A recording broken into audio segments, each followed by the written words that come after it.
Hello students, in this video we are going to learn how to destroy the opponent's king side and checkmate your opponent.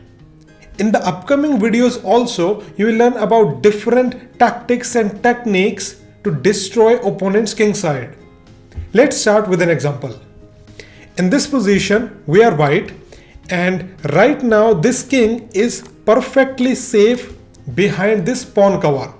Remember one thing, if you want to attack this king, then you must destroy this pawn cover.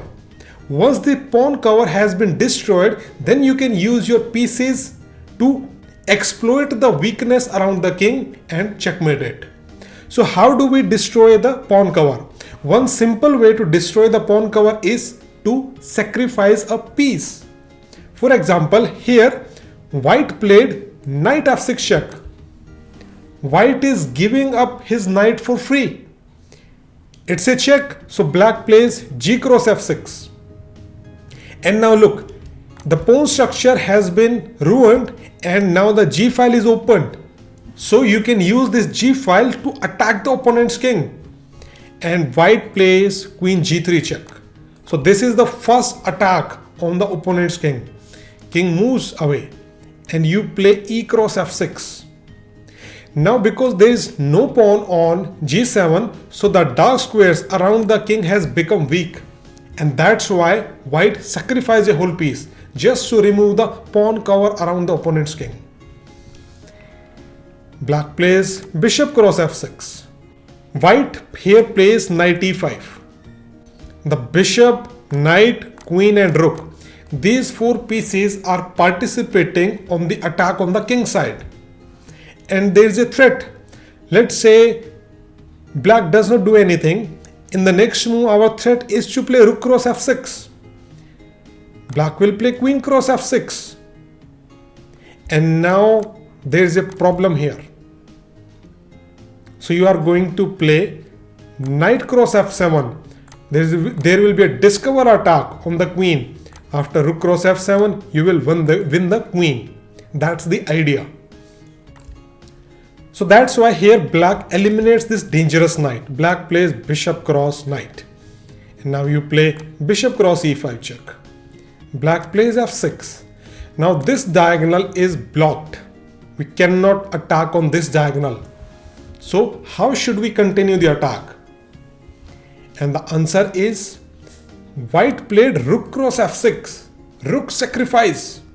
Black played rook cross f6 and now you don't want to capture this rook right away because opponent will play queen cross f6 and you do not have a strong continuation. So here you play rook to f1.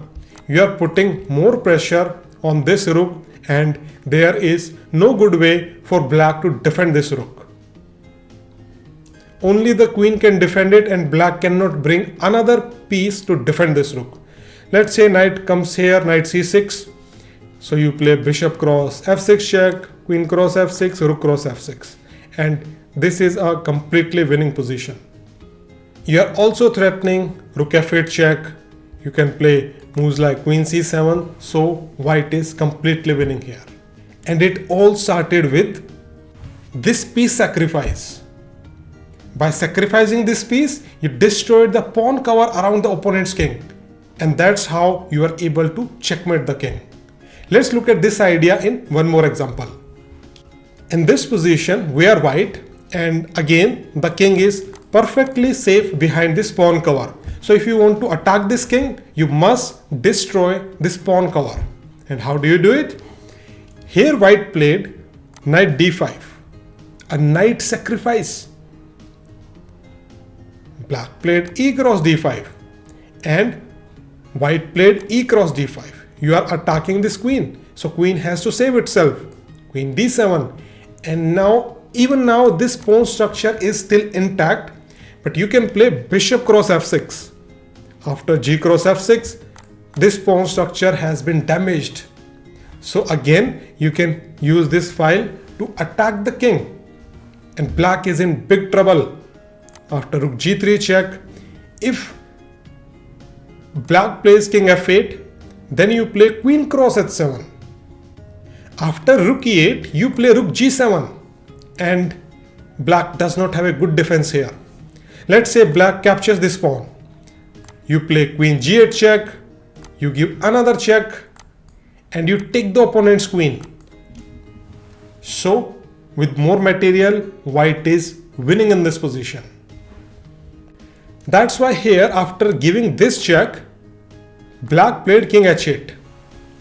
And now you cannot give another check from here because pawn is defending the king. So how do you attack the black's king? And the answer is you have to remove the remaining pawn cover also. So you play queen cross h7 check, king cross h7, and now this king is completely exposed. You have destroyed the pawn cover of the opponent's king. So you bring another piece into the attack, you play rook d4. In the next move, you will play rook h4 and it's a checkmate. Opponent cannot stop this checkmate. So remember this idea. If you want to destroy the opponent's king side and you want to checkmate him, then you must get rid of the pawn cover of the opponent's king. Once the pawn cover is damaged, then your rest of the pieces can join the attack and checkmate the opponent's king. That's it for this lesson. Now let's go to the next one.